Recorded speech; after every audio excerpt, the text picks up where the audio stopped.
সুপ্রভাত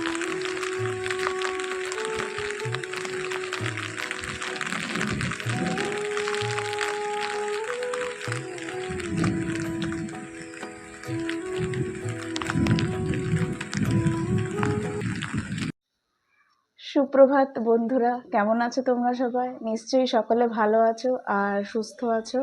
আর এখন কিন্তু ঘড়িতে বাজে 8টা, আর আমি এখনো দেখো বিছানা ছেড়ে উঠতে পারিনি। বিছানাটা গোছগাছ করা হয়নি, আমি বিছানার মধ্যেই বসে আছি, কারণ কালকে থেকে শরীরটা প্রচণ্ড খারাপ হয়ে গেছে। কালকে রাতে খাওয়া দাওয়া করলাম, দিয়ে তারপরে এসে যখন মানে ঘুমোতে যাব, হঠাৎ করে দেখি ওই নাক টাক বন্ধ হয়ে গেল, গলাটা ভীষণ ব্যথা করছে, শরীরটা ম্যাজ ম্যাজ করছে, হাত পা ব্যথা করছে তার সাথে। তো ওই জন্য সকালে কিছুতেই ঘুম থেকে উঠতে ইচ্ছা করছিল না, জানো তো। আর যেহেতু সকাল সকাল উঠতে পারিনি, আর শরীরটা যেহেতু ম্যাজ ম্যাজ করছে, ওই কারণে কিন্তু এক্সারসাইজটা আজকে আর করা হয়নি। মানে আমি যে করবো সেই এনার্জিটা পাচ্ছিলাম না, এতটাই খারাপ লাগছে। মানে হঠাৎ করে কেন যেন জানি না, মানে সর্দিটা লেগে গেল, মানে ঠান্ডা ঠান্ডা একটা সর্দি সর্দি ভাব, মনে হচ্ছে গলাটাও জ্বালা করছে, ভিতরে ঢোক গিলতে গেলে জ্বলছে এরকম। তার সাথে আমার বোনেরও হয়েছে একই অবস্থা। মানে ছোটবেলা থেকে আমার আর বোনের সমস্ত কিছু একসাথেই হয়। যখন ছোটবেলায় আমার জ্বর আসতো বা আমার শরীর খারাপ হতো, তার সাথে বোনেরও হতো। বা বোনের যখন শরীর খারাপ হতো, জ্বর আসতো, আমারও হতো। মানে যা যা সিমটম, শারীরিক সমস্যা, সমস্ত কিছু একসাথেই আমাদের হতো। আমি আর আমার বোন, মানে আমার মেজো বোনের কথা বলছি, আমরা কিন্তু 1 বছরের ছোট বড়। অনেকে ছোটবেলায় তো আমাদেরকে যমজ বলে ভুল করতো। মানে দুজনে একদম সেম সেম দেখতে ছিলাম, আর বাবা মা আমাদেরকে একই রকমেরই ড্রেস পরাতো, আর দুজনে প্রায় একই হাইটের ছিলাম, যেহেতু 1 বছরের ছোট বড় আমরা, ওই জন্য সবাই কিন্তু যমজ বলে ভুল করতো। আমাদের সমস্ত কিছুই সবসময় একসাথে হয়, এমনকি এতদিন পরও ওর বিয়ে হয়ে গেছে, ছেলে হয়েছে, কিন্তু সেই রকম মানে সিমিলারিটিসগুলো এখনও আছে। তো কালকে তো বোন একটু চিকেন রান্না করেছিল, সেটা তোমাদেরকে আগের ভিডিওতে শেয়ার করেছি তোমাদের সাথে। তো সেটা খাওয়া দাওয়া করে আসার পর হঠাৎ করে ওরও শরীরটা খারাপ হয় আর আমারও খারাপ হয়।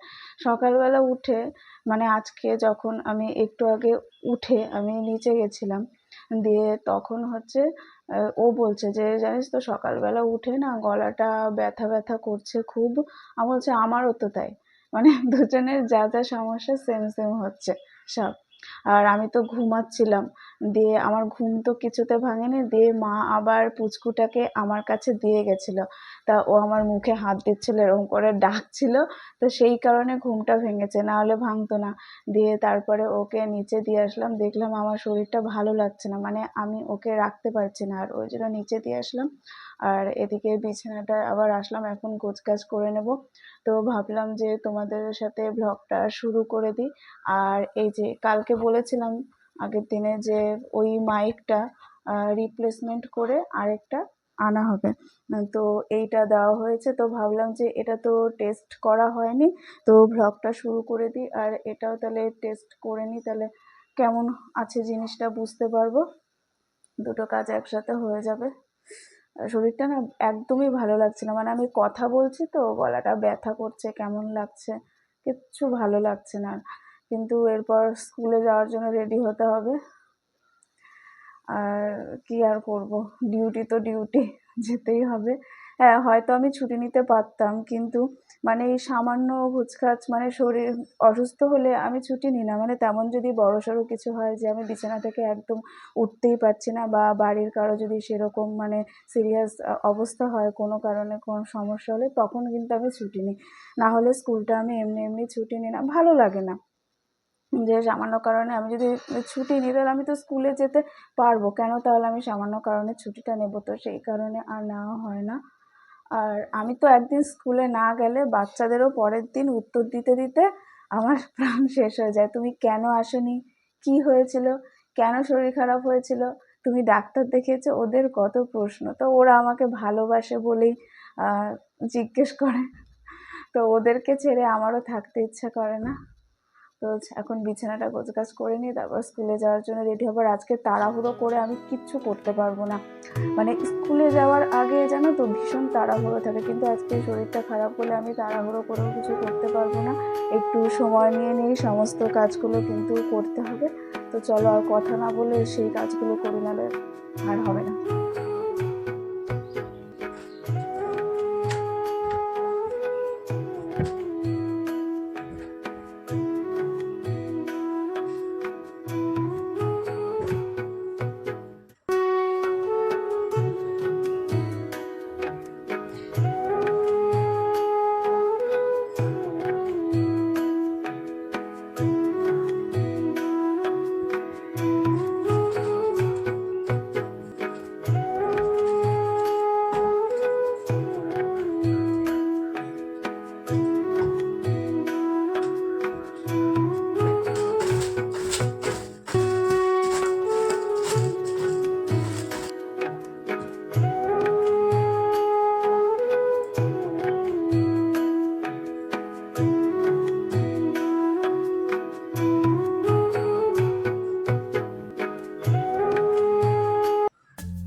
বাবা কত বড় স্কুল করে এখন কিন্তু আমি বাস ধরার জন্য বেরিয়েছি। তো বেরানোর পরে দেখছি যে রাস্তায় একটাও টোটো নেই। ওদিকে একটা টোটো দাঁড়ানো আছে, কিন্তু ওটা আমি যখনই যাই পাশ দিয়ে সবসময় দেখি দাঁড়ানো থাকে। আমি কোনো সময় ওকে কোনো দিন প্যাসেঞ্জার তুলতে দেখিনি বা প্যাসেঞ্জার নিয়ে যেতেও দেখিনি। তো কী আর করব, টোটো না পাওয়া গেলে এভাবেই হেঁটে যেতে হবে, কিচ্ছু করার নেই। কারণ যতক্ষণ আমি টোটোর জন্য দাঁড়িয়ে থাকবো ততক্ষণে আমি অনেকটা আগিয়ে যাব বা বাস স্ট্যান্ডে পৌঁছেও যেতে পারি এরকমটা। আর স্কুল থেকে আমাদের যে বাস স্টপেজ, যেখান থেকে আমি বাসে উঠি, তার দূরত্ব কিন্তু অনেকটাই। খুব তাড়াতাড়ি হাঁটলেও তোমার 20 মিনিট থেকে 25 মিনিট লাগবে। আর এদিকে আকাশে কিন্তু প্রচণ্ড মেঘ করে এসছে, যখন তখন বৃষ্টি নামতে পারে। তো আমার হাঁটতে কোনো কষ্ট হয় না, কিন্তু একটাই ভয় যে যদি বৃষ্টি নামে আর সেই বৃষ্টিতে যদি আমি ভিজে যাই তাহলে কিন্তু শরীরটা আরও অসুস্থ হয়ে পড়বে। কারণ এমনিতেই সকাল থেকে শরীরটা ম্যাজম্যাজ করছে, জ্বর জ্বর ভাব লাগছে। আর এদিকে এখন কিন্তু আমি বাস থেকে নেমে গেছি, নেমে প্রচণ্ড বৃষ্টি হচ্ছে। তো ছাতা নিয়ে আস্তে আস্তে হাঁটতে হাঁটতে চলেছি, রাস্তাঘাটে জলও জমে গেছে। আর একটু একটু করে ভিডিও ক্লিপ নিচ্ছি তোমাদের সাথে শেয়ার করব বলে।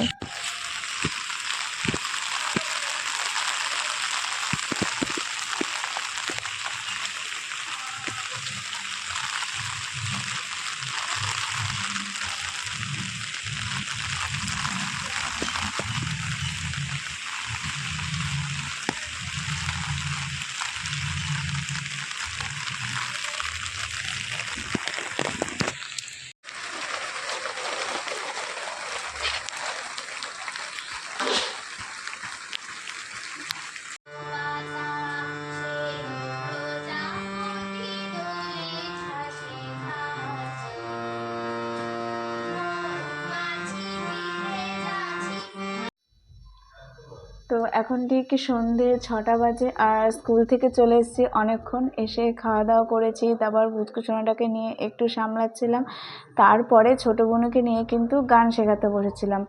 তো কষ্ট করে হলেও বসতে হয়েছে, কারণ কালকে হচ্ছে ওর গানের পরীক্ষা আছে, তাই ওকে না নিয়ে বসলে কিন্তু একদমই হতো না। কষ্ট করে কেন বলছি, কারণ শরীরটা আজকে যেহেতু খারাপ লাগছে প্রচণ্ড, মানে এই যে আমি কথা বলছি না, মনে হচ্ছে গলা জ্বলে যাচ্ছে, নাক জ্বালা করছে, ঢোক গিলতে গেলে কষ্ট হচ্ছে। তো হঠাৎ করেই মনে হচ্ছে যে ভিতরে ভিতরে ঠান্ডা সর্দিটা লেগে গেছে। তো তার সাথে গা হাত পা ব্যথা, ম্যাচ ম্যাচ, মানে একটা জ্বর জ্বর ভাব লাগছে। তো জ্বরের একটা ওষুধ খেয়ে নিয়েছি, তো দেখা যাক কতটা কি হয়, যদি না কমে তারপর তো ডাক্তার দেখাতেই হবে। হঠাৎ করে কি করে যে মানে শরীরটা খারাপ হলো ঠিক ধরতে পারছি না। এবার স্কুলে যাই, সেখানে বেশিরভাগ বাচ্চারই ঠান্ডা সর্দি লেগেছে। এই সময়টা যেহেতু ভাইরাল ফিভার হচ্ছে, তো বাচ্চাদেরকে বেশি করে অ্যাটাক করছে। এবার ওরা তো আমার কাছে আসবেই, কারণ ওরা আমাকে ভালোবাসে, আর ওদের তো আমি কখনো দূরে সরাতে পারবো না।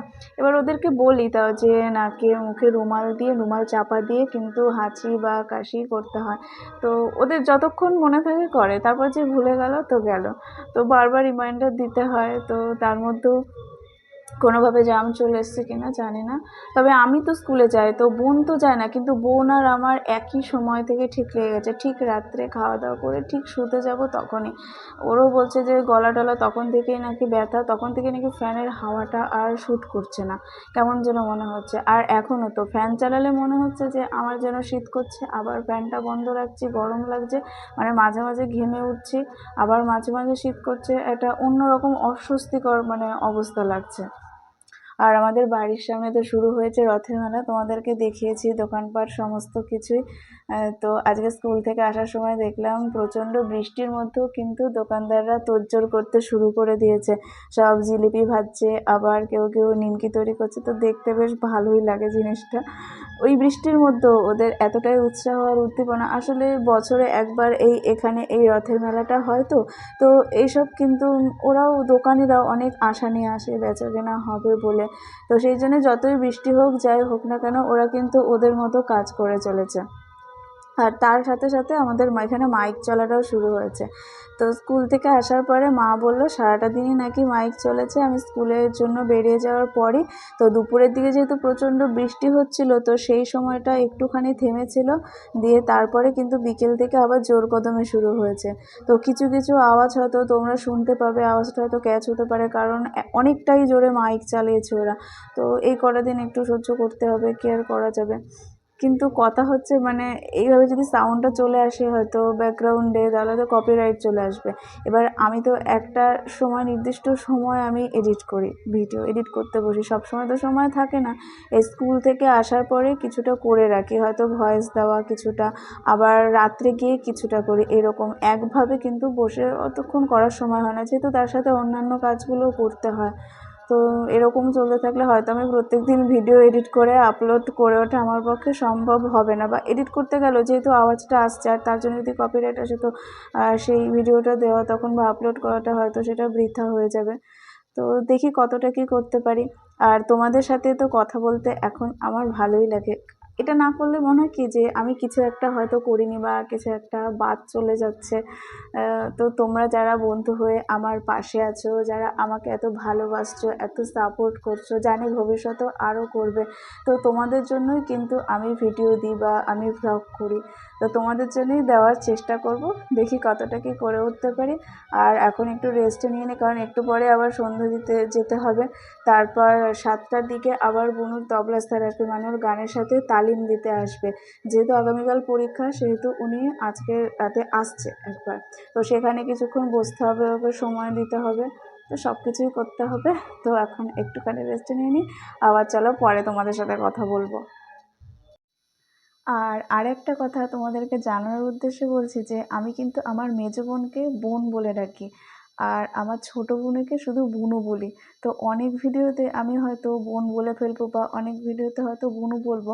তা বুনু বললে তোমরা কিন্তু বুঝবে যে আমি ছোটো বোনের কথা বলছি, আর বোনের শুধু যদি বোন বলি তাহলে বুঝবে যে আমি আমার মেজো বোনের কথা বলছি। তো আমি তো ওদেরকে এরকমভাবেই ডাকি, তো সবসময় হয়তো আমার খেয়াল থাকলো না সেটা উল্লেখ করতে, মেজো বোন বা ছোটো বোন। তাই তোমরা কিন্তু একটু কষ্ট করে বুঝে নিও, ঠিক আছে?